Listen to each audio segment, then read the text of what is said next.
Pulu ödənilib rəsmiləşdirilən, lakin gizlicə başqalarına satılan biletlər. Azərbaycan hava yolları ətrafında növbəti və bəlkə də ən böyük bilet fırıldaqçılığı qalmaqalı alovlanır.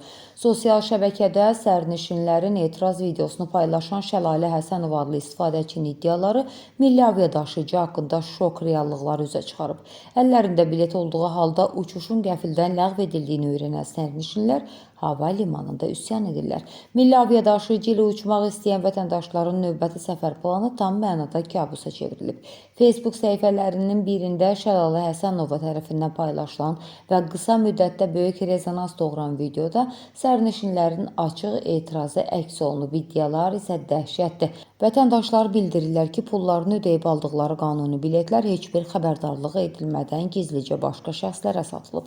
Hava limanına gəldikdə isə onlara sadəcə uçuşunuz ləğv olunub cavabı verilir. Heç bir əsaslandırma olmadan ortada qalan onlarla insanın taleyi isə sual altındadır.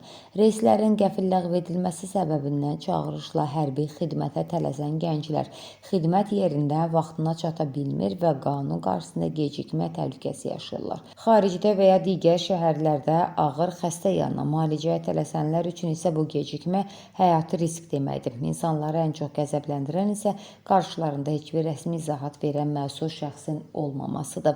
Beynəlxalq aviasiyada overbooking, yəni təyyarədəki yerlərdən daha çox bilet satılması hallarına rast gəlinsə də, sərnişinlərin yerinin tamamilə xəbərsiz başqasına ötürülməsi qanun pozuntusudur.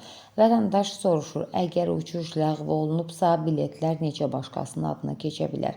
Azalın rəqəmsal xidmətlər sahəsindəki kəsirləri niyə məhz vətəndaşların cibindən və vaxtından çıxılmalıdır? Məsələ ilə bağlı Azalın mətbuat xidmətinin mövqeyini və eyni biletin iki fərqli şəxsə satılması iddialarına cavabını öyrənməyə çalışsaq da, cəhdlərimiz nəticəsiz qaldı. Qurum susmağa, yüzlərlə vətəndaş hava limanında gözləməyə məhkum edildi. Faktı isə dəyişməz qalır. İnsanlar həm pullarını, həm də ən vacib olan zamanlarını itirirlər. Bizim saat uçuşumuz vardı 10:30'da bizə xəbər etmədən uçuşumuzun biletlərini satıblar. Bizə də deyirlər ki, iptal oldu və siz də olmalısınız da. Bizə cavab verməlidir bu dövlət. Azaldan. Hərəm bizim bir işimiz vardı. Millət oturub burada. Səsiz çıxsın da biriz danışın. Başa düşmürsən? Təyyarə namazını uça bilmirəm. Mənim oğlum gedir əskəriyə, saat 10:30 yazıb, 11-ə gedəcəkdir. Gəlmişi bura deyirlər, bilet yoxdur. Və kimə nə deyək, dərdimizi kimə deyək? Yaxşı, pul versinə gedək yeməyimizi, otel versinə gedək yataq. Sən planlanan deyilsin. 11'in desin təxlə saatlar yerinə əlavə edir, salmırlar, deyirlər ki, saat 11'də olsun. Baxın, bizim biletlərimizi alıblar, pulumuzu alıblar, biz də üstəki bundan öncə bilet almışıq, milləti belə avara günü. Yox, bu da belə. Belə deyim də, hər sərnişin hansısa bir reysə uyğundur. Yəni ki, Yox, ne deyəm, mən sizdən icazə alıyorum.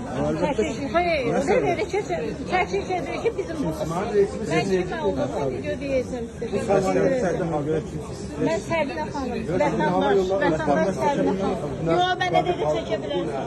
O da rəis.